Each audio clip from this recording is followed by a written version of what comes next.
Howdy, howdy, howdy. Dear the senior citizen here, greetings boys, girls, and all of our non-binary friends, and welcome to this. Another brand new day, and remember, no matter who you are valid. I am still not doing good. I mean, I'm doing better than I would be than if I hadn't realized what was going on with the nerve compression and nerve irritation on this side. But I did, so I sort of caught it, and I have to continue catching it. That's why I'm not using my left arm right now. I'm having it sit in a way that it's not pulling as much on this side. I slept on my on my right side the entire night, with my arm up on a pillow. So that was good. I actually slept, so thumbs up on that. But as the day has gone by, it has felt more and more like I've been smacked here in the side of the neck. Well, not here, but back and further. I wouldn't be like whapping it with my fingers. And got whacked in where the nerves come out back there with a hammer. And then there's still the daggers in my back, and I gotta be really careful because I can feel it sort of sparkling here in the whole shoulder area. And so I just been letting my arm not do anything as much as possible. I have barely been outside, so everyone out there has barely seen me, and they barely see me as it is, so it's even worse now. Still doing my best to try and mingle with everyone, because as much as I am an introvert and a hermit, I still am a human being, and I still get lonely, and I still like to be around people. I like to be around human beings and human activity, even if I don't necessarily like to interact. So, yay.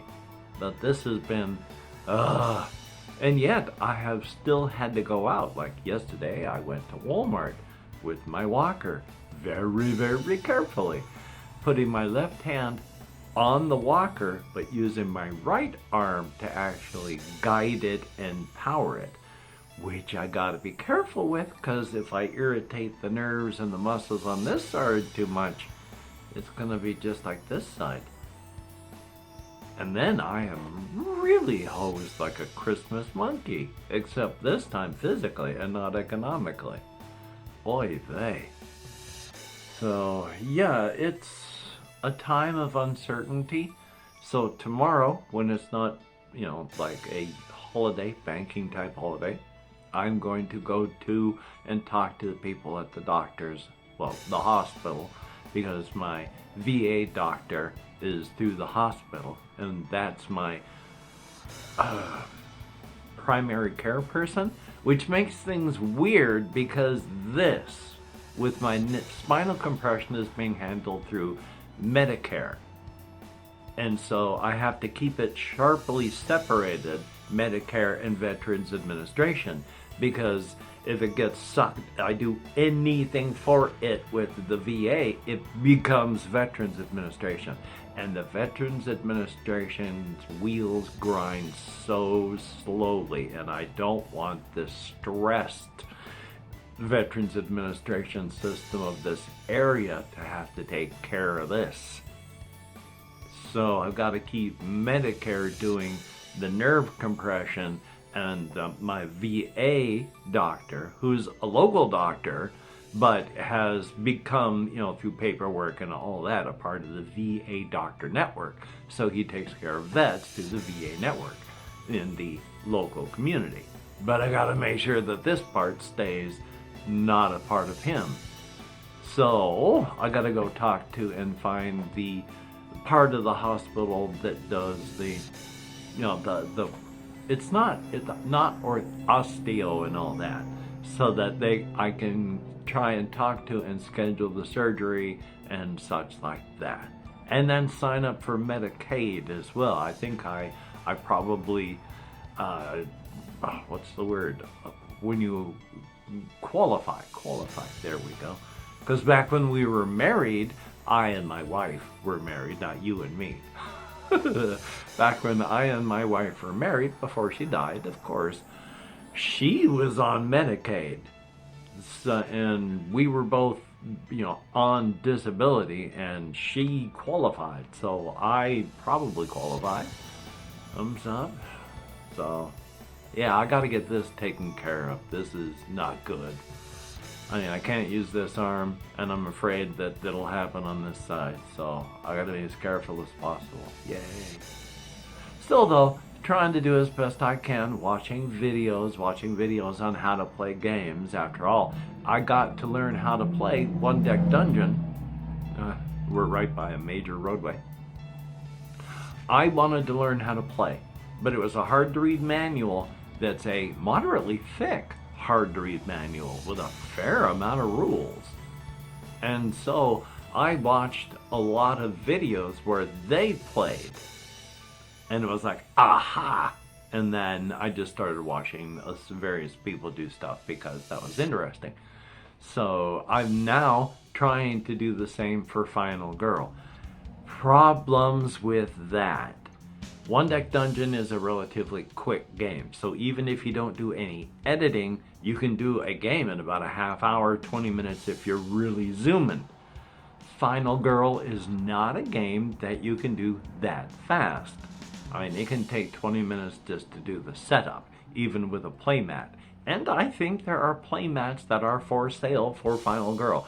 I saw one video thumbnail that looked like a playmat for it, and I want to watch that video, so it's not unusual then that I made a playmat for Final Girl. A little larger than the playmat, but then all of my paper playmats are larger than the neoprene playmats. But anyway, they're all because a game of Final Girl can take anywhere from 45 minutes to an hour and a half. They're all 45 minutes to 2 hours long. And with my barely controlled severe ADHD, that is so hard to watch. I'm trying to work my way through C4 videos. CEEPHOUR. Check them out if you like solo RPG videos. Very, very cool. But I've been trying to watch along and follow with C4 videos, and I'm finding it difficult to make it all the way through because they're usually about an hour and a half to 2 hours long. And again, barely controlled severe ADD/ADHD. I can't take Ritalin, and I loved Ritalin. But I almost had a stroke on Ritalin. My blood pressure went to 200/100. I pressure tested my circulatory system in my body, and thank goodness I passed. But, so I was on Ritalin where I could think like a normal person and watch things like that. But now I take Wellbutrin and guanfacine. Wellbutrin, of course, a antidepressant. Guanfacine is a blood pressure med. They both treat small portions of ADHD as side effects of their main usage. So I have barely controlled side effects of ADD/ADHD, and it is so hard sometimes for even to watch a 20-minute video. I flip through several 3 or 4 minute videos, unable to watch them through to the end without going to another one. It is torture to try and sit down and watch a long video, so I have to try and watch them as best I can in chunks. Where was I? Oh yes. So I'm trying to watch Final Girl videos to learn the best way to play that way. I think I did a pretty good job playing my first game on my own. I just did it on my own and didn't play it on camera, of course. But I think I tried to do all the rules and it played well. I lost horrifically. I'm going to be one of those people where I never win. There's this one guy, I watched this channel, talked about him before, I can't remember his name, where he's at the point where he knows how to win 75% of the time. Doesn't matter the location, the final girl, or the killer, because he's learned what to do.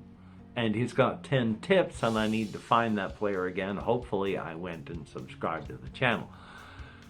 But yeah, I want to play that for myself. I want to play it for the channel, but I find it so hard to watch long videos. I try to make long videos myself. You know, sometimes I'll do a 40, even an almost an hour video. When I'm doing like an hour video, I find it hard to do edits for content as it is on a shorter video. On the longer videos, it is almost impossible for me to do edits for content because it's difficult for me to watch my own material in the first place because I know what's coming up. And if it's 20 minutes of watching what I already know is coming up, ADD, ADHD is saying, hey, let's do something else. So it's always been fun doing editing. That's why I know how to do the technical part. That's easy, that's quick. You don't have to do 40-minute editing to do the beginning part. So yay. But still, this may sound like I'm whining, and in many ways I am, but in other ways it's just I don't really have anyone to talk to, so I talk to the camera. And being a human being, I'm not just going to only talk about one thing. I'm not going to only be negative because I've talked about good stuff. I'm not going to only be positive because there's a lot of stuff happening in my life that is not positive. So I'm not going to ignore that sort of stuff. There's going to be negative, that's going to be positive. I'm going to try to make it more of a 50-50 mix, but I know that as a human being, I fail miserably at large portions of the time. So what I'm going to do here is spend a little bit of time instead talking about creative stuff. Specifically, I mentioned yesterday how the whole thing started with my wanting to have a cosmic horror pantheon. And I came up with Dread Amaterasu at first, and then her 12 children. One of those children, Asatarasi, is named, well, it still has the same name, but goes by the name, how we would say, Satyr. Now, the reason for this is the defining moment for Asatarasi. They had discovered just the bare remnants of a universe in the multiverse that was lasting with some entropy delayers. And normally, if you're in the Ungabe, outside of the life stream of a universe, you can watch a universe go like birth, click, click, maturity, click, click, withering, click, click, gone. And it's that fast. They had put entropy delayers that it was the number in the far trillions, and it was still ticking. It was very, very near the end, but still ticking. And so there's the remnants of that universe still there after trillions and trillions and trillions of 11, 12, 13, 14, 15. And instead of going off at 10, it goes on for trillions. But Asatarasi finds this and discovers that even in that one tiny bit that's left of that one universe, there was a race of beings that were basically just like us, Gokura. As a species, they never became, they didn't jump up and become, I, of course, with my ADHD, can't remember the name of the Gakire. Didn't go become Gakire, and then jump up higher to Gakire, and then up higher to Gakiru, and then you could become Gakira, but Dread Amaterasu was so powerful that instead of it being a group, it became a title for one person. Not a category, but a crown. But these individuals did not do that. but used their knowledge, machinery, philosophies, theologies, etc., all the ologies, and built themselves in such a way that they could have stepped out of their universe and strode across the multiverse like gods, achieving personal and species immortality, ruling the multiverse with an iron fist, rivaling and overpowering perhaps even dread Amaterasu herself. And they knew they could do this. But they also knew that they had achieved everything they wanted and needed as individuals and as a species and a people. So they set up entropy delayers all the way through their universe and specifically around their home. They boxed up all of their knowledge inside of very strong entropy delayers, and then when they were done, they went and lay down, and as a species and as individuals, died. They knew that they could have strode across the multiverse as gods, and instead, because they'd achieved everything they needed, they lay down and died. And when Asatarasi found them, there was maybe 1/10 of what, not even 1/10, 1%, I just meant 1% of what they had been, that had not been destroyed through time. That was just that last entropy delayer sputtering out, maybe 1 billion years left before it finally clicks off, and Asatarasi spent all that time gathering up as much as they could, which started the beginning of their collecting. As their defining moment, they have boxed off several universes to use as museums for what they keep finding, like these individuals that they save as much as they can in their museums for only themselves, very selfish purposes. But they are so impressed with this race, perhaps because as a species they sort of look like what Asatarasi would look like should we be able to perceive them, that praying mantis / centipede. They looked sort of like Asatarasi. After that, gathering it all up, Asatarasi, using their language, chose satyr as how their species would pronounce their name. They do not have these particular organs to say the name as we say it. To say the name satyr is for them painful. And this is why they choose it. They are known as satyr because of these individuals. They still collect new things from new races that are like this. And he wishes he could speak with them, but all he finds is what's left. And I would like to thank each and every one of my Patreon patrons, especially right now with what's going on here. Oh my goodness, even sitting here is just painful. And I still have to go to the store again. Oh joy.